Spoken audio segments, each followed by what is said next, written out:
Hello बच्चों, एक बार फिर हम पहले यूनिट की जो आपके लिए फर्स्ट वीडियो थी वो हमने आपको दे दी थी। अब सेकंड वीडियो हम आपको देने जा रहे हैं। इससे पहले हम आपको बताना जा रहे हैं कि जो भी जो सीबीएसई से जो सिलेबस आया है उसके अकॉर्डिंग हम आपके लिए वीडियो प्रोवाइड कराएंगे। ठीक है, हमने आपको सिलेबस भेज ही दिया है। तो सिलेबस में कुछ जो पहली यूनिट थी उसमें से कुछ पोर्शन आपका हट चुका है। ठीक है, तो शुरुआत के जो भी हैं आपके लिए एक तरीके से लॉ ऑफ केमिकल कॉम्बिनेशन से, ठीक है, ये सब कुछ आपका हट गया है। ठीक है, उसके बाद आपका सॉल्यूशन जो रिएक्शन इन सॉल्यूशन था, मोल फ्रैक्शन, मोलरिटी वगैरह, ये भी हट चुका है। ठीक है, तो जितना भी है इस पूरे सिलेबस में उतना ही हम आपको इस वीडियो में कराएंगे। इसमें या थोड़ा सा ऐसा हो सकता है, इससे एक दो वीडियो और आ सकती है। ठीक है, तो ये आपको जो भी मैं कराने जा रहा हूँ उसको आपको ध्यान से समझना है। तो इस यूनिट में देखो मैं आपको बता रहा हूँ कि कौन कौन से टॉपिक हैं। ठीक है, देखो एक एटॉमिक मास, मोलर मास है, मॉलिक्यूलर मास है। ठीक है, फार्मूला मास नहीं है बट फार्मूला मास हम बता देंगे आपको। क्लियर है? और मोल कॉन्सेप्ट है। मोल कॉन्सेप्ट के अलावा आपके लिए एम्पिरिकल फार्मूला है। ठीक है, और स्टोइकियोमेट्री है। तो स्टोइकियोमेट्री क्या है, यही चीज़ें आपके लिए इस यूनिट के अंदर हैं। ठीक है, तो कोशिश करूँगा मैं इसी वीडियो में आपको बता दूँ सभी। तो सबसे पहले मैं आपके लिए बताने जा रहा हूँ कि एटॉमिक मास क्या होता है। एटॉमिक मास, ठीक है, एटॉमिक मास को थोड़ा समझने के लिए हमें थोड़ा ध्यान से समझना है। डेफिनेशन थोड़ा कम समझ में आएगी लेकिन वैसे आपको क्लियर समझना। देखो सबसे पहले तो एटॉमिक मास को हम कह सकते हैं किसी भी एटम का जो मास होता है वो एटॉमिक मास है, लेकिन एग्जैक्टली इसको समझना है तो वो किस तरीके से आप समझेंगे। ठीक है, देखो पहले क्या होता था, जब कोई भी चीज़ मीजरमेंट करने के लिए नहीं होती थी तो हम नॉर्मली कि भाई हमें कैसे मीजरमेंट करना है, तो बहुत साल पुरानी बातें हैं ये। तो पहले क्या है कि मैं मान लूँ कि कोई भी चीज़ है आपके लिए, मान लो कि मेरे पास ये कोई सिलेंडर है। ठीक है, ठीक है, इसका मैंने एक तरीके से मास का जो यूनिट क्या होती है, किलोग्राम या ग्राम, तो मैंने मान लिया ये जो है सिलेंडर ये 1 kg का है। कितने का है? kg का।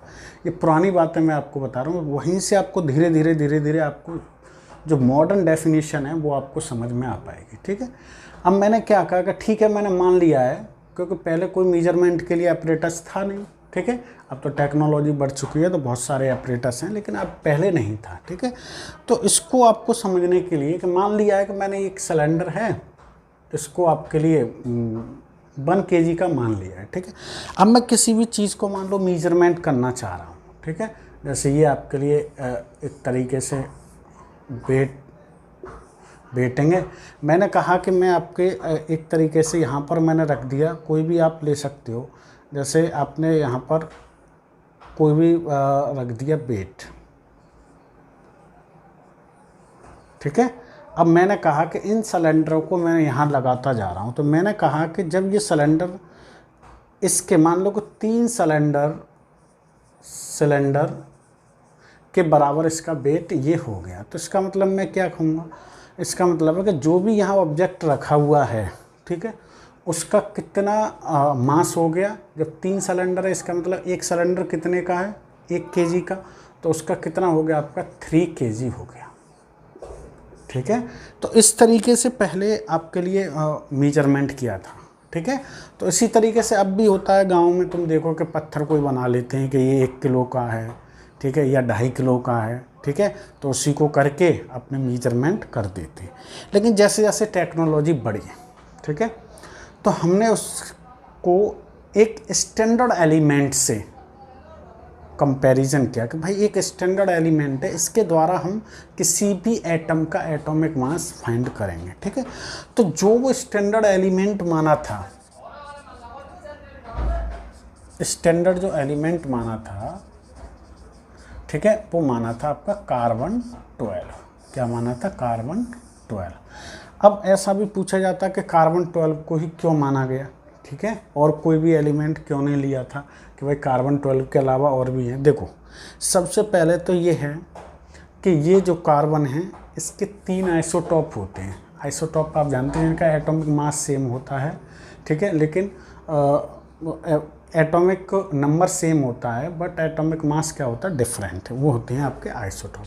तो इसके आइसोटॉप हैं, एक तो C12 है, एक C13 है और एक C14 है। ये 3 आइसोटॉप हैं कार्बन के। आपसे पूछे कि कार्बन के आइसोटॉप कितने हैं, आइसोटॉप्स, ठीक है, ये 6 और 6, ये इनका एटॉमिक मास है, ये इनका एटॉमिक नंबर है, ठीक है। तो इसमें ये जो है ये सबसे ज़्यादा हमें अर्थ क्रस्ट में मिलता है, ठीक है। अर्थ क्रस्ट में क्या मिलता है हमें, एम्बिडेंस सबसे ज़्यादा प्राप्त होता है, ये बहुत ही कम होते हैं, ठीक है। और दूसरी बात कि ये एक तरीके से ना तो अधिक रिएक्टिव होता है, ना अधिक रिएक्टिव, ना ही लो रिएक्टिव होता है, ठीक है। बाकी के अगर एलिमेंट के आइसोटॉप अगर आप देखोगे तो वो एक तो अर्थ क्रस्ट में भी कम पाए जाते हैं और वो कोई अधिक रिएक्टिव होता है, कोई कैसे वह कम रिएक्टिव होता है, ठीक है। तो आप उससे पूछे कि बताओ ये कार्बन 12 भी क्यों माना गया, ठीक है, तो उसकी बात आपके लिए यहाँ पर समझनी है कि सबसे ज़्यादा अर्थ क्रस्ट में पाया जाता है और ये कम न अधिक रिएक्टिव, मतलब मीडियम रिएक्टिव होता है, इसलिए इसको माना गया है, ठीक है। अब कार्बन 12 की हेल्प से हम किसी भी एटम का एटॉमिक मास निकालेंगे, ठीक है, वो चीज़ आपको यहाँ पर समझनी है, ठीक है। अब आपको पता चल गया कि एक स्टैंडर्ड एलिमेंट हमें मिला जिसकी हेल्प से हम क्या निकालेंगे, एटॉमिक मास को फाइंड करेंगे। देखो एटॉमिक मास को हम एक बात रिलेटिव एटॉमिक मास और कहते हैं, एटॉमिक मास, ठीक है। क्योंकि ये किसी न किसी से रिलेटेड है, किसी न किसी की हेल्प से निकाला जा रहा है। किसकी हेल्प से निकाला जा रहा है, कार्बन 12, इसलिए इसको बोलते हैं रिलेटिव एटॉमिक मास। क्लियर है बात क्या नहीं, ठीक है। तो यहाँ तक समझ में आ गया होगा, कोई दिक्कत वाली बात नहीं। अब जैसे मैं कहूँ, मैंने कहा कि किसी भी एलिमेंट का एटम का एटॉमिक मास निकालना है, तो वो क्या है। देखो मैं कहूँ आपसे कि एटॉमिक मास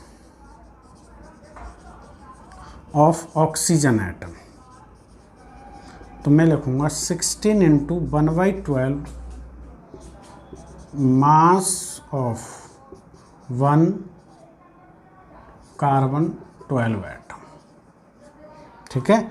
अब मैं कहूँ आपसे कि एटॉमिक मास ऑफ नाइट्रोजन, तो मैं क्या लिखूँगा 14 × 1/12 मास ऑफ 1 कार्बन 12 एटम, ठीक है। अभी हम इसको समझाते हैं। सिमिलर ऐसे ही अगर मैं लिखूं आपके लिए मास ऑफ, आप सल्फ़र ले लो, सल्फ़र एटम, तो मैं लिखूंगा 32 × 1/12 मास ऑफ 1 कार्बन 12 एटम, ठीक है, 1 कार्बन 12 एटम। देखो अब डेफिनेशन क्या है एटॉमिक मास की, देखो समझना यहाँ पर एटॉमिक मास की जो डेफिनेशन है वो क्या है। Atomic mass is the number, ये एक नंबर है, टेल्स अस हाउ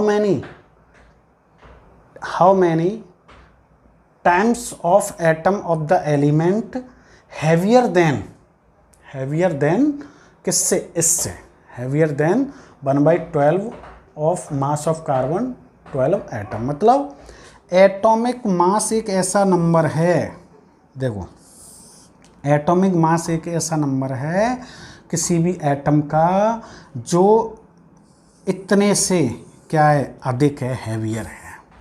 ये डेफिनेशन होती है किसकी, एटॉमिक मास की।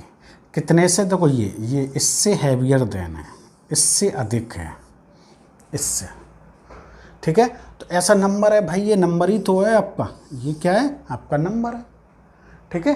तो ये बात आपको समझनी है यहाँ पर कि atomic mass is a number tells us how many times of the atom of the element is heavier than 1/12 of mass of carbon 12 atom. ये डेफिनेशन है आपके इसके। अब देखो इधर, अब आगे हमें क्या समझना है इसमें कि हम बार बार देखो ये चीज़ें हम बार बार लिखेंगे, ठीक है। तो भाई अब देखो मॉडर्न टेक्नोलॉजी है, तो इसकी जगह हमने लिखना चाहा कि इसको और शॉर्ट हम करना चाहें, तो हमने मान लिया कि हम मान लो कि आपके लिए ऑक्सीजन एटम का मास लिखना चाह रहे हैं। ऑक्सीजन एटम का क्या एटॉमिक मास लिखना चाह रहे हैं, एटॉमिक मास ऑफ ऑक्सीजन। तो हमने इसको लिख दिया बेटा AMU। इसकी जगह हमने क्या लिख दिया AMU। भाई इसको बार बार लिखेंगे तो आपको पता है भाई कितना टाइम लगेगा लिखने में, तो टेक्नोलॉजी और बड़ी, तो इसको शॉर्ट कर दिया किसमें, AMU में। AMU का मतलब है atomic mass unit, atomic mass unit. ठीक है, तो ये बात यहाँ तक। तो एटॉमिक मास को AMU में लिखा जाता है। ठीक है, क्लियर है बात क्या नहीं। अब इसको और मॉडर्न टेक्नोलॉजी से जोड़ दिया गया, तो इसको U लिख देते हैं, जिसका मतलब होता है यूनिफाइड। क्या लिखता होता है इसका मतलब, यूनिफाइड। ठीक है, तो किसी भी एटम की एटॉमिक मास किस में लिखा जाएगा, या तो आप AMU में लिख सकते हैं या आप लिख सकते हैं U में। U मतलब यूनिफाइड। क्लियर है बात करनी। तो यहाँ तक आपको समझ में आ गया होगा कि एटॉमिक मास क्या है, कहाँ से कैसे आया। हमने एक स्टैंडर्ड एलिमेंट माना। क्यों माना, क्योंकि ये अर्थ क्रस्ट में सबसे ज़्यादा मिलता है और मॉडरेट एक तरीके से, ना अधिक रिएक्टिव होता है ना कम रिएक्टिव होता है। और ये जो आइसोटॉप हैं इसके, ये इनका यूज इसलिए नहीं किया जाता, ये अर्थ क्रस्ट में बहुत कम यूज किए जाते हैं। तो एटॉमिक मास अगर किसी भी एलिमेंट का है वो कितना है, एक ऐसा नंबर है जो हैवियर देन है किससे, 1/12 mass of an carbon atom. ठीक है, इसको हमने बार बार लिखने की जगह हमने क्या कहा कि इसको लिख दिया हमने AMU। ठीक है, एटॉमिक मास यूनिट। और फिर टेक्नोलॉजी आई आपके लिए और मॉडर्न करना चाहता, तो AMU बार बार लिखने की जगह हमने U लिखा, जिसको बोला हमने यूनिफाइड। अब देखो, अब इसमें आपको थोड़ा सा और समझना, इसकी वैल्यू जो एग्जैक्ट किसी भी एटम का मास निकाला जाता है वो कितना होता है, होना कितना चाहिए, वो चीज़ आप समझेंगे। ठीक है, तो जब तक इसको आप नोट करें। आगे देखो नेक्स्ट, अब थोड़ा सा हम इसी को आगे बढ़ा रहे हैं। हमने कहा आपके लिए कि 1 AMU इक्वल, हमने किसके बराबर इक्वल लिखा था, 1/12 मास ऑफ 1 कार्बन 12 एटम। ठीक है सब बिल्कुल सही है, कोई दिक्कत। 1 AMU का एक फार्मूला ये आपके लिए निकल के आ गया। एक तो आपको ये याद रखना है, अगर आपसे पूछे कि 1 AMU किसके इक्वल होता है, तो 1/12 मास ऑफ 1 कार्बन एटम। ठीक है, अब इसकी हमें न्यूमेरिकल वैल्यू फाइंड करनी है। तो देखो उधर हमें अगर मास ऑफ 1 कार्बन 12 एटम पता चल गया तो हम इसकी वैल्यू पता कर सकते हैं, कोई दिक्कत नहीं है। ठीक है, तो देखो उधर इसके मास निकालने के लिए हमें एक तरीके से एपरेटस मिला। ठीक है, जब मॉडर्न टेक्नोलॉजी आई उसमें, जिसको बोला हमने मास स्पेक्ट्रोमीटर, जिससे हमने मास ऑफ 1 कार्बन 12 एटम का मेजरमेंट किया। वो कितना आया, 1.99 इंटू 10 की पावर -23 ग्राम। क्लियर है बात क्या नहीं, कितना आया, 1.99 इंटू 10 की पावर -23 ग्राम। ठीक है, इससे आया, ये मास स्पेक्ट्रोमीटर से आया। क्लियर है क्या नहीं। अब ये वैल्यू यहाँ पर उठा के रखेंगे तो 1 AMU इक्वल कितना होगा, 1.99 इंटू 10 की पावर -23 अपन कितना हो जाएगा, 12। ठीक है, तो इसकी वैल्यू कैलकुलेट करके 1.66 इंटू 10 की पावर -24 ग्राम आएगी। मतलब एग्जैक्ट जो वैल्यू है 1 AMU की वो हमारे पास आ गई। डायरेक्ट आप याद रख सकते हैं। अब देखो एक और बात अच्छी, ठीक है, इससे एक और बात मैं आपको बताने जा रहा हूँ, उसको आपको समझना है कि जो ये वैल्यू होती है ये इक्वल होती है बेटा 1/Na के ग्राम। ये जो वैल्यू है 1/Na, वेयर देखो Na होता है बेटा एवोगाद्रो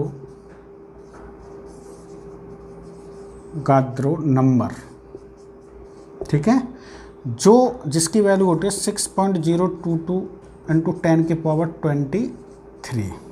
ठीक है, ये इसकी इक्वल होती है 1/Na की, ये ध्यान रखना। मतलब अगर मैं लिख दूं कि 1.66 इंटू 10⁻24 ग्राम किसके इक्वल है, 1/Na के, ठीक है। ये जो वैल्यू होती है आपको पता है, जब मोल कॉन्सेप्ट पढ़ाएंगे तो 1 मोल इक्वल कितना होता है आपका 6.022 इंटू 10⁻23 पार्टिकल्स में बेटा एटम भी हो सकता है, मॉलिक्यूल भी हो सकता है, और आयन भी हो सकता है, और बहुत सारे हो सकते हैं। इलेक्ट्रॉन भी हो सकता है, प्रोटॉन भी हो सकता है, न्यूट्रॉन भी हो सकता है, कोई दिक्कत वाली बात नहीं है। पार्टिकल का मतलब इसका कंस्टिट्यूट पार्टिकल बोलते हैं, ये 1 मोल के इक्वल होता है, ठीक है। जब मोल कॉन्सेप्ट पढ़ाएंगे वहाँ पर आपको ध्यान रखना है, ठीक है। तो मतलब एक AMU की वैल्यू ये आ गई। ये कहाँ से आई, हमने मास स्पेक्ट्रोमीटर से 1 एटम कार्बन 12 का मास मेजरमेंट किया, उसकी के वैल्यू रखे आपने कैलकुलेट करके ये आ गया, ठीक है। अब हम क्या कर सकते हैं, हम ये कह सकते हैं, जैसे मैं कहूँ आपसे कि atomic mass of oxygen atom निकालें, तो मैं क्या कर सकता हूँ, 1/16 AMU है, ठीक है। अब AMU की वैल्यू कितनी आई है आपके पास, 1.66 इंटू 10⁻24 सॉरी, क्या है आपके लिए ग्राम में है। अगर मुझे ग्राम में निकालना चाह रहा है तो ये वैल्यू कैलकुलेट करके आपका आ जाएगा एग्जैक्टली जो एटॉमिक मास होता है। क्लियर है कि नहीं। तो एटॉमिक मास की डेफिनेशन और ये जो भी बातें हमने बताई हैं, देखो एक तो ये इम्पोर्टेंट है, एक AMU, और मास ऑफ ये तुम्हें याद रखना है, ठीक है। क्या होता है कि भाई मास ऑफ कार्बन 12 एटम का मास स्पेक्ट्रोमीटर से मेजरमेंट, और एक AMU की जो न्यूमेरिकल वैल्यू होती है वो किसकी इक्वल होती है, 1/Na की, ठीक है। ये आपको याद रखना है, ठीक है। तो एटॉमिक मास में इतना ही है। अब हमने कहा है रिलेटिव एटॉमिक मास क्यों कहते हैं, क्योंकि इसको हम कार्बन 12 से मेजरमेंट करते हैं, इसलिए इसको बोलते हैं रिलेटिव एटॉमिक मास, ठीक है। तो इसको नोट कर लें, इसके बाद हम बताएंगे आपको मोलर मास, ठीक है। चलो अब देखो आप नेक्स्ट मोलर मास क्या है, मोलर मास, ठीक है। एटॉमिक मास और मोलर मास को थोड़ा ध्यान से आपको समझना है, ठीक है। डेफिनेशन क्या कहती है कि mass of 1 mole of substance in gram, ये है इसकी डेफिनेशन, ठीक है। कि किसी भी सबस्टेंस का अगर 1 मोल का मास ग्राम में है, वो क्या है आपका मोलर मास। देखो मोलर का मतलब है मोल का मतलब 1 मोल, ठीक है। 1 मोल की वैल्यू हमने आपको बताई थी अभी कि 1 मोल इक्वल क्या होता है, 6.022 इंटू 10⁻23 पार्टिकल। इसको हम किसके इक्वल रखते हैं बेटा, Na, जिसको हम बोलते हैं आवोगाद्रो नंबर, ठीक है। ये तुम्हारे लिए बहुत इम्पोर्टेंट है, अभी इसको आपको ध्यान रखना है, ठीक है। जैसे मैं कहूँ आपसे कि मैं आपको इसको एग्जैक्टली ग्राम में डिफाइन करना चाहता हूँ, तो मैं कहूँ आपसे कि मुझसे कहा जाए कि ये बताओ आप molar mass of 1 oxygen atom का डिफाइन करना है, ठीक है। तो देखो इधर आप मोलर मास लिख लो, या आप एटॉमिक मास ही लिख लो, आप एटॉमिक मास, ठीक है। तो 1 ऑक्सीजन एटम, तो हम क्या लिखेंगे, अरे भाई atomic mass of 1 mole of oxygen atom, ठीक है भाई, 1 मोल ऑफ ऑक्सीजन एटम, ठीक है। या हम ये लिख सकते हैं कि मोलर मास किसके इक्वल है आपके लिए, मोलर मास लिख लो, मोलर मास और 1 मोल ऑफ एटम, ठीक है। इसकी जगह हम क्या लिख सकते हैं, वो चीज़ आपको यहाँ पर समझनी है। हम लिख सकते हैं atomic mass of oxygen atom into Na। क्यों, देखो ये है 1 ऑक्सीजन एटम का, ठीक है। लेकिन हमें मोलर मास फाइंड करना है। मोलर मास की डेफिनेशन क्या कहती है? 1 मोल ऑफ ऑक्सीजन एटम। 1 मोल किसके इक्वल है? Na के इक्वल। तो अगर हमें एक एटम का मास निकालना है, ठीक है, 1 मोल से, तो हमें उसमें एवोगाड्रो नंबर से इनटू करना पड़ेगा। देखो इसकी वैल्यू हमें पता है ऑक्सीजन एटम की कितनी है, 6 AMU इंटू Na। 1 AMU की वैल्यू हमने बताई थी आपको 1/Na ग्राम, ठीक है, क्या बताई थी? 1/Na gram into Na। तो देखो Na से Na मतलब 16 ग्राम आ गया। मतलब देखो इधर अगर मुझसे ये बोला जाए कि ऑक्सीजन का आपको बताओ एटॉमिक मास कितना है, एटॉमिक मास, और मुझसे बोला जाए मोलर मास, तो फ़र्क कुछ नहीं है, ठीक है। एटॉमिक मास बोलोगे तो 16 यूनिफाइड बोलोगे या EMU बोल सकते हैं, इसको 16 ग्राम। क्लियर है क्या नहीं? सिमिलर ये 16 ग्राम कितने का आया? 1 मोल ऑफ ऑक्सीजन। ये कितना है? 1 एटम ऑफ ऑक्सीजन, ठीक है। फर्क इतना ही है, यहाँ पर 1 मोल की बात की जाती है मोलर मास में, और एटॉमिक मास में की जाती है 1 एटम की, ठीक है।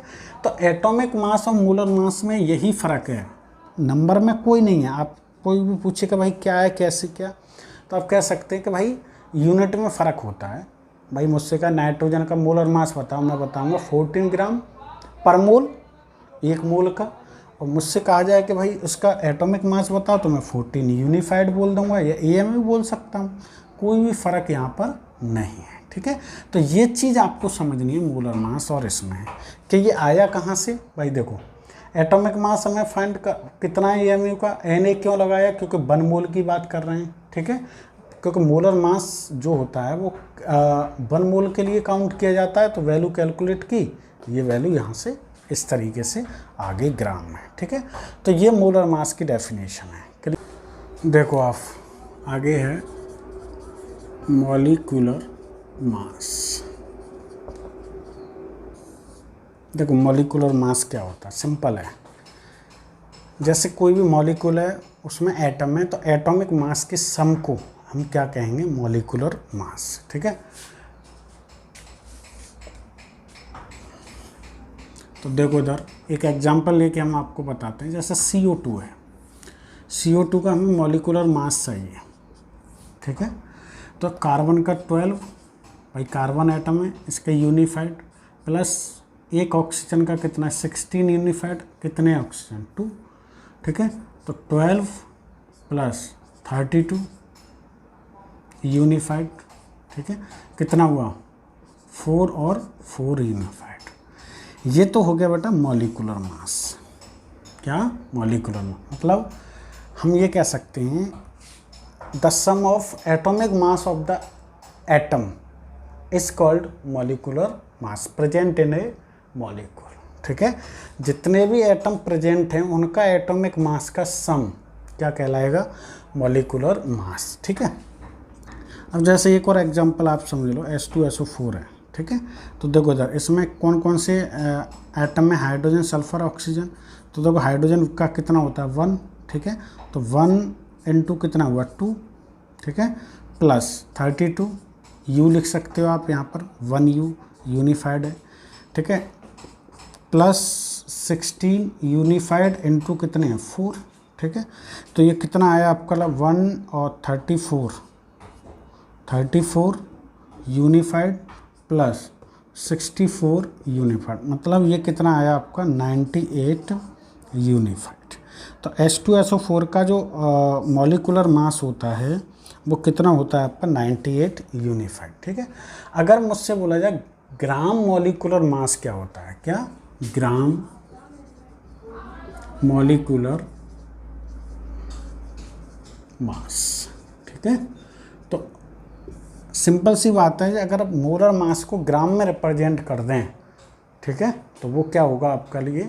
ग्राम मॉलिक्यूलर मास है, ठीक है। किसी भी एटम का हम मोलर मास लें, क्या लें? Molar mass. यूनिट का फ़र्क पड़ेगा और कुछ नहीं है भाई। वहाँ पर एटॉमिक मास में क्या होता था, यूनिफाइड, और मोलर मास में क्या लेते थे, ग्राम। तो अगर हम ये कहें कि हमें CO2 का ग्राम एटॉमिक मॉलिक्यूलर मास बताओ, मॉलिक्यूलर मास, ठीक है, तो आप कितना लिखोगे, 44 ग्राम, ठीक है। H2SO4 का आप बताओ ग्राम, क्या ग्राम मॉलिक्यूलर मास, तो आप लिखोगे 98, ठीक है, ग्राम। बस इतना फ़र्क है। अगर हम मॉलिक्यूलर मास को ग्राम में ले रहे हैं तो उसको बोलते हैं बेटा ग्राम मॉलिक्यूलर मास, ठीक है। तो ये हमने आपको एटॉमिक मास, मॉलिक्यूलर मास और मोलर मास, ये 3 बातें हमने आपको बता दी हैं, ठीक है। अब देखो एक और चीज़ देखो, आप निकालें कि एवरेज एटॉमिक मास क्या होता है, ठीक है। इसको भी समझ लो, ये छोटा सा पार्ट है एक एवरेज एटॉमिक मास। तो एवरेज एटॉमिक मास सबसे पहले तो हमें ये पता होना चाहिए कि ये आइसोटॉप के लिए फाइंड किया जाता है, ठीक है। डिटरमाइन फॉर आइसोटॉप, किसके लिए, आइसोटॉप। अब इसके लिए जैसे कोई भी एक एलिमेंट है, ठीक है, एलिमेंट है, उसके जितने भी आइसोटॉप होते हैं, 2 हैं 3 हैं जो भी हैं, तो जब हम एवरेज एटॉमिक मास निकालेंगे तो जितना उसका होता है एग्जैक्ट एटॉमिक मास उतना ही आना चाहिए, ठीक है। तो इसका मैं एक जनरल फार्मूला बता रहा हूँ, उसको आप समझना है, ठीक है, जनरल, ठीक है। आपको NCERT में दिए हैं एग्जाम्पल, उनको आप कर सकते हैं। वैसे जनरल फार्मूला क्या है, जैसे मैंने माना मैंने कोई एलिमेंट X है, ठीक है, क्या है, X है, उसके आइसोटॉप हैं आपके लिए X AB, X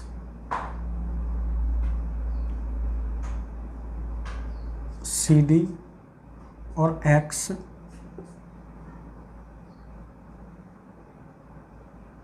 EF, ऐसा मान लो, ठीक है। ये 3 आइसोटॉप हैं और इनकी हमें देखो इधर परसेंटेज नेचर में दी है, ठीक है। इसकी X परसेंटेज दी है, इसकी Y परसेंटेज दी है और इसकी Z परसेंटेज, ठीक है।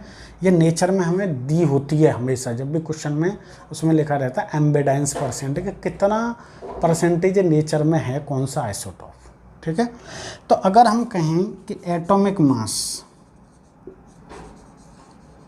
ऑफ X, तो हम क्या कहेंगे, पहले ये क्या है आपके लिए, देखो किसी एलिमेंट का ये क्या है, एटॉमिक मास है, ये क्या है, एटॉमिक नंबर है।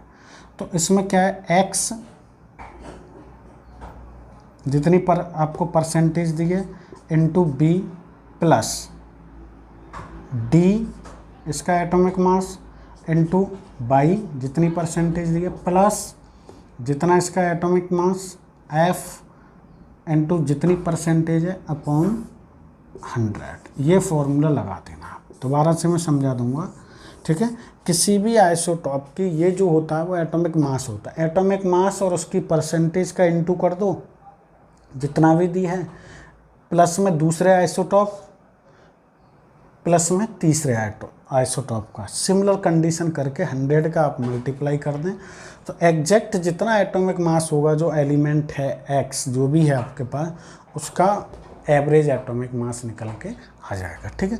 सबसे पहले एवरेज एटॉमिक मास आइसोटॉप के लिए फाइंड किया जाता है, ये आपको ध्यान में रखना है, ठीक है। तो इस फॉर्मूले को आप नोट भी कर सकते हैं, बाकी का एग्जाम्पल करके भी आप समझ सकते हैं, ठीक है। तो एवरेज एटॉमिक मास हो गया आपका। अब देखो इधर एक और देखना चाहते हो तो देख लो, आप देखो यहाँ मैं बताने जा रहा हूँ, ठीक है। आप देखो फॉर्मूला एटॉमिक मास, या फॉर्मूला आप ये कह सकते हैं मॉलिक्यूलर मास, ठीक है। कुछ नहीं है, जैसे आपने मॉलिक्यूल का मास निकाला है ये पर ये ध्यान रखना जो मॉलिक्यूलर मास जो होता है ये कोवेलेंट कंपाउंड के लिए होता है, किसके लिए, कोवेलेंट कंपाउंड, ठीक है। ये जो होता है फॉर्मूला मास ये होता है हमारा आयनिक कंपाउंड के लिए, किसके लिए, आयनिक। जहाँ कहीं भी आपसे बात की जाए कि फॉर्मूला मॉलिक्यूलर मास बताओ, ठीक है, तो वो आयनिक कंपाउंड होना चाहिए, जैसे NaCl, KCl, Na2O, MgO, ठीक है, आयनिक कंपाउंड, K2O, ये आयनिक कंपाउंड। तो जैसे सिंपल है, यूनिफाइड में निकाल, जैसे NaCl है, NaCl का आपका फार्मूला मास निकालना है, तो Na का कितना 23 यूनिफाइड होता है, Cl का कितना है आपका 35.5 यूनिफाइड, तो कितना हुआ 8 और 5 58.5 यूनिफाइड। तो NaCl का जो फार्मूला मॉलिक्यूलर मास है वो कितना है आपके लिए 58.5। सिमिलर देखो मॉलिक्यूलर मास की तरह ही फाइंड करना है, बट ये ध्यान रखना है कि फार्मूला मॉलिक्यूलर मास जो होता है वो किसके लिए होता है, आयनिक कंपाउंड के लिए, और ये जो मॉलिक्यूलर मास होता है ये होता है आपके लिए कोवेलेंट कंपाउंड के लिए, ठीक है। तो एवरेज कैसे निकालते हैं वो भी हमने आपको बता दिया है, फार्मूला मास भी बता दिया है, ठीक है। ये बातें आपको छोटी छोटी बातें हैं, ठीक है, इनको आपको समझ के चलना है, ठीक है। क्लियर है कि नहीं। अब हम आपको बताने जाएंगे मोल कॉन्सेप्ट क्या होता है, ठीक है, नोट करें इसे।